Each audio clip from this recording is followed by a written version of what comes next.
haddii waasica bulsheed uu dumo kii fitriga ahaana la khalkhaliyo tarbiya xun uu soo qaatay ka qaanuunigaana aad ka baxsan kartid waxa soo hadhay wa innahu bima ta'maluna basir الرقيب العتيد inaad rumaysan tahay laba halkan ka jooga oo wax kasto aad samayso qoraya oo aakhira in lagu keenayo adigoo red handed adigoo suurada xataa waa la keenayaa aakhiro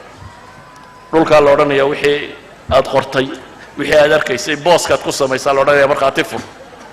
qofku imka muxuu yeelay haday kamarada muraqaba meesha aad ka arkaysa maxaad samaysaa dadku way fiican yihiin marka way la ilaalinaya kamaradii ilaahay waa ku suran oo tii malaa'igta ku suran oo tii khalqiga kale ilaahay aakhira kugu marxaati furaya ku suran oo tii jidhkaaga ku suran oo lagu wada marxaati furaya sida awgeed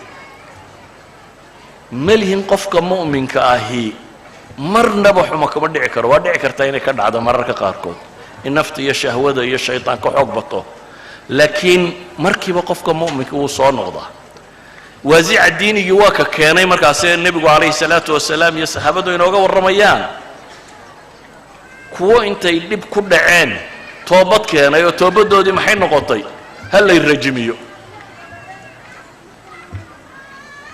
ماعزية المرأة الغامدية ايو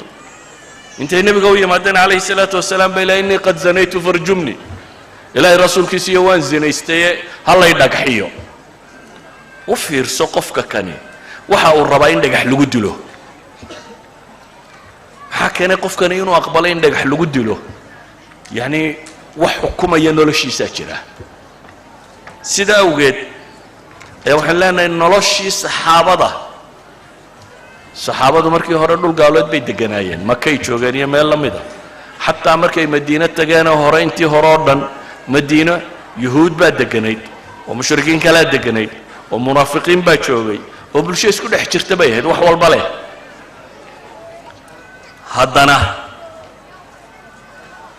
nabi alayhi salatu wassalam wazi'an diiniga ee iimaaniga ee akhlaaqiga abu xooga saaray inuu dhiso sida ogeed ba quraanka waxa soo hordagay وازعة واحد الصيا آياتك إلهي يا كلمة يا وين ديسة يا الرحمة ديسة كورمية آياتك آخرة يا عقابته يا جنة يا نارته يا صراطك يا وحي لمدة كورمية قرانك وقب بدن مكي جاهي مسائلك عقدي جابو كورمة قرانك مدني هنا كمان مدنا ما من آية إلا يصف من صفاته قرانك هذا بريتشكي سساوركتو ما من صفحة إلا يا آخرة وحكو صابسان أمر ربي وحكو صابسان بكو يالا يعني إيمانك على رسي ولذلك ما أنت الدنيا دي وحي أطاق لا أضحي إني سميسو نبي محمد كلمة بكو سمي إلهي وكو سودتشي وفرسو ضدك برد وحي مودا يعني هذا ليه وجهلي يا هدي تكنولوجي يا أقونت يا وحني بطان وأقونت وتدتك بالدنيا دي قميسي كويا أقونت لها وحجوجيه markay waayeen ayay ciiday doonaan dileen oo ciiday doonaan boobeen oo ciiday doonaan gumaysteen oo ciiday doonaan jizye ka qaadeen oo si kasta u gumaysteen dunida ma cidaan aqoon lahayn baa gumaysata idan waa scholar bay ku oranayaan scholar ku ka baabiyay dunida nimankan nakleerka dunida ku garaacay ma aan scholar ahayn mabaadiye ka yimaadeen they are the scholars وكوي جامعات كي خبراء هاي الدنيا قعنت ما أنت إنتو ده بدن وجرته مركب بشر كودي سلاجو أي المفسدون في الأرض كودولك فسهادية وايو وازعي تشوشين لهابا مقن سلطة كسر رئيسي أوجينو أي كبابانيا ما جرته بلشدو دوا ماتيرياليستو وحن بيكون رأسي سنت هاي وازع ديني أنا ما جرو وازع ديني أنا ما جرو marka dad badan baa waxay leeyihiin hadii dawladnimo muslimiin dhalan lahayd wax badan ba naam wax badan bay qaban lahayd laakiin waxa ka horeeya dad muslimiin inuu dhasho waxa ka horeeya dadku inuu islaamkooda iltizaamo waxa ka horeeya inay aqeedadani qalbiga degto oo si dhab u degto sida ogeed waxa kugu filan in badan baynu ka warranay ama meelo badan baan ku tilmaamnay in xaadithadii taariikhiga la tilmaamay gaalka Mareykan uu sameeyay gaalka maraykan baa wuxuu qaatay go'aana ah khamrigu inuu xun yahay khamrigu inuu xun yahay cilmiyan waa loo baadhay wuu xun yahay culturally iyo dhaqanka iyo socially iyo bulshada wuxuu ku sameeyo waxaan oo dhan wuu xun yahay dabeetana ummaddaa la weydiiyey war wuxuu ma xun yahay haa bay yidhaahdeen waxaa la ysku raacay dadkoo dhammi dowladda baarlamaanadeeda madaxweynaha iyo istiftaa shacbiya bulshada istiftaa laga qaaday waxaa la ysku raacay in khamrada la joojiyo waddanka maraykan dastuurkiisu ku daray waa amendment yani dastuurkooda waxay qorteen markii ay xorriyadda qaadanayeen amendments waxa la yidhahdo ay ka dabageeyaan baa jira amendmentka 17aad mise 18aad weeyaan amendmentkani wuxuu sheegayaa in waddanka maraykan ay isku raaceen iyo dadkiisa iyo dowladdiisa iyo wax oo dhammi khamrigu inuu mamnuuc yahay maraykanka marka waa federal stateskoo dhammi way ku qasban yihiin weliba waxaa la yidhi dadkana jaanis sannadaha la siiyo 1919kii baa go'aanka la qaatay waxaa la yidhi 1920 buu hirgeli doonaa qaanuunkaas sanadkaasna wacyigelin iyo ninkii warshad khamriya haystay inuu wax kale ku bedelan karo ninkii ka baac mushtarin kara inuu shaqo kala furan in dadka la siiyo bal jaanis ay ku guuri karaan hal sano dhowr iyo 10 sano kadibna isla dastuurka laftiisii baa amendment kale lagu qoray oo la leeyahay khamrigu wuu iska bannaan yahay statesku iyagu go'aamo hoosaata ka qaataan laakiin dowladda federaalkii waxay la hadhay hadduu intaa cabista dhiiggiisa uu ku jiraayo intaasoo miligram la eg yahay inaanu gaadhi wadi karinun taasunbaa dowladda sare ah ama wixii kale laga yeelayo statesku ha qaataan stateskuna si kolba loo fasaxay waa ogtiin maanta khamrigu wuxuu ka yahay khamriga ma cilma ka soo kordhay may 200 qof in ka badan baa lagu dilay bay yidhaahdaan malaayiin min albooks baa la qoray oo waxaa laga hadlayo silbaska waddankaa lagu daray si wacyigelin loo sameeyo min dugsi hoose ilaa jaamacad baa lagu dhigi jiray khamriga iyo xumihiisa jaraa'idka iyo tv waxay dowladda leedoo dhan baa lagu isticmaalay dowladdii dunida u xoog weynayd waxay tidhi waanu u taag weynay mar haddii loo taag waayay see la yeelaya ha la ogolaado waana halka uu maanta ku socdo draguna ma foga iminka waxaa bilaabmay in la yidhaahdo xashiishadda caafimaad ahaan waa loo cabbi karaa waddannada qaarkood waxaa bilaabmay waddannada qaarkood in la yidhaahdo meelo gaaraa lagu cabbi karaa waxaa bilaabmay waddannada qaarkood in la yidhaahdo light ta fudud baa la cabbi karaa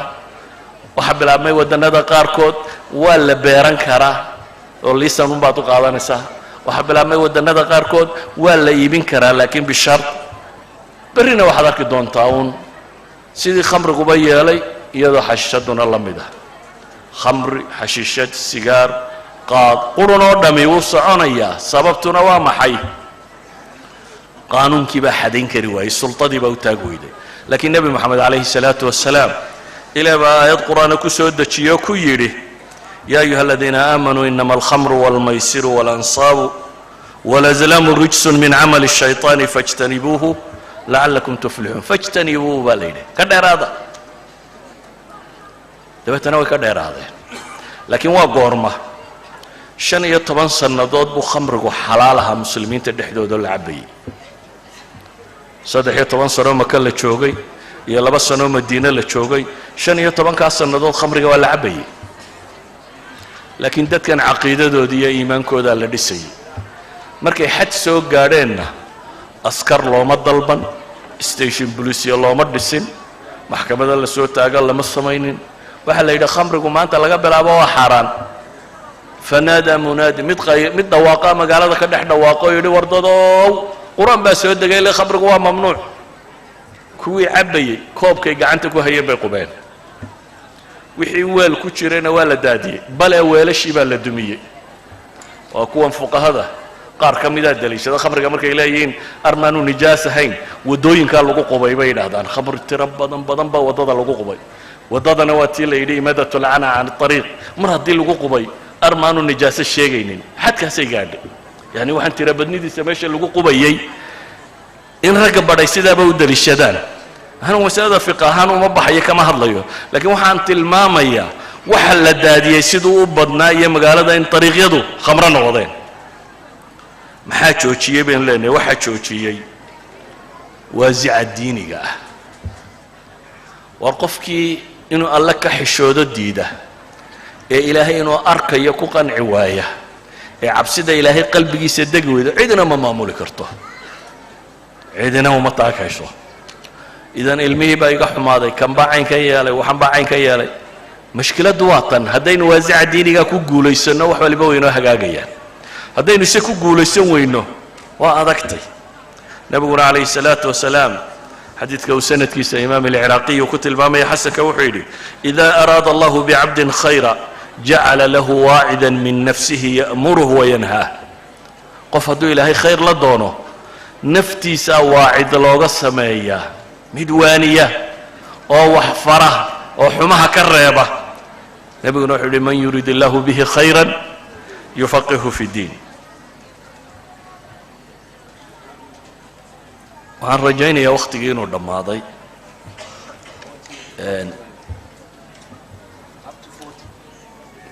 fortygaygii waan dhammaystay 49 baan bilaabay haddana waa calaa kullin diintu waa inaanay macrifo u noqon laba shay baa kala jira shaygu inuu diin noqdo iyo inuu thaqaafa noqdo information inuu noqdo macluumaadaad helaysaa iyo inay transformation kugu samayso inaad noqonayso badso macluumaadkaa taqaano iyo in waxaad taqaanaa noloshaada ay wax ka bedelayso مثلا إلهي القرآن كوحكو تلمامية قل من يرزقكم من السماء والأرض أم من يملك السمع والأبصار ومن يخرج الحي من الميت ويخرج الميت من الحي ومن يدبر الأمر قال هذا ويدي بالي يا وحرزاقه يا مقلكين يا أرقين يا دقيهن هنطه يا وحنول واحد انتي كسوسارة واحد انتين وحنول كسوسارة ومن يدبر الأمر وريا وحمامله فسيقولون الله بإلهي وحي كورن دونان الله فقل أفلا تتقون بإلهي وحد كنت هذا وردا محر ربي وقعب سويدين معناه ما يشكو جرى محيي وريو معلومات information يو نقول transformation هيدو كسمايو وان قرنا يا إنه إلهي الدنيا ما عملوا يسوقوا له عين كله أنا واحد دونان سمينا يا وحويا ومعرفان وحبطرين إذا دينتو معها نصوص بدن aad garanayso diinta waxaad ku dhaqanto waqtiyadan dambe waxaad moodaa macluumaadkeenu inuu badan yihiin laakiin waaqiceenna ma ka muuqata waddankaasi ingiriiska masaajid ku yaala dadka loo akhrinaya weligoodba ismelihi waa maqleen qaar ka midi ama dadka in badan oo ka midi waxyaabuu wadaadkan akhrinaya uu radinaya uu ka hadlayo muctasile iyo jahmiye iyo dad baasoo aan meeshanba ingiriiskaba laga aqoonin badan oo ka mid ah ayuu marna dadka ku shubaya marna ka soo shubaya ilaan qof aan jahmiyaba aqoon marka adigu tiraahdaa baraya marka hore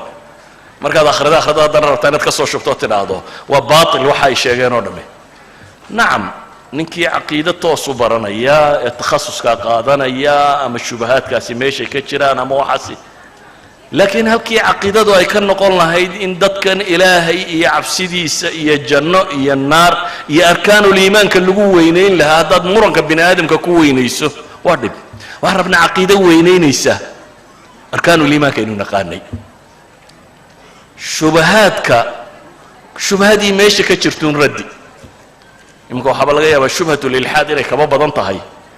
shubahaad kaloo badanoo waa hore la akhriyi jiray laakiin waxaan leenahay caqiido waynay noqotaa nool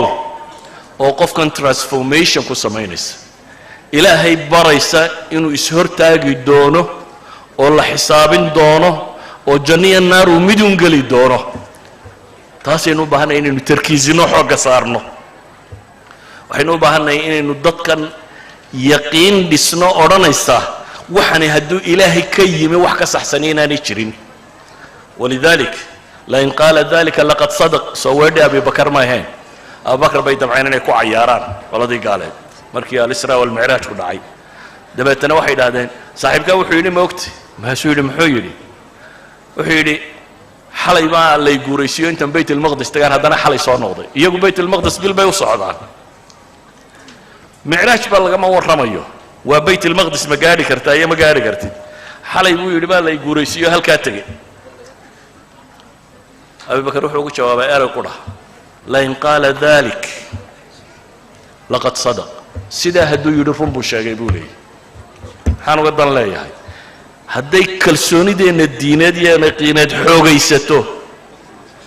oo aakhiro rumayntaynu rumaysanna inaad berri tegi doonto wax kastoo aad samaysaan ay xoogaysato dan waasiceenna diinigii wuu dhismayaa ilaahay hayna fahamsiiyo asalaamu calaykum waraxmat ullah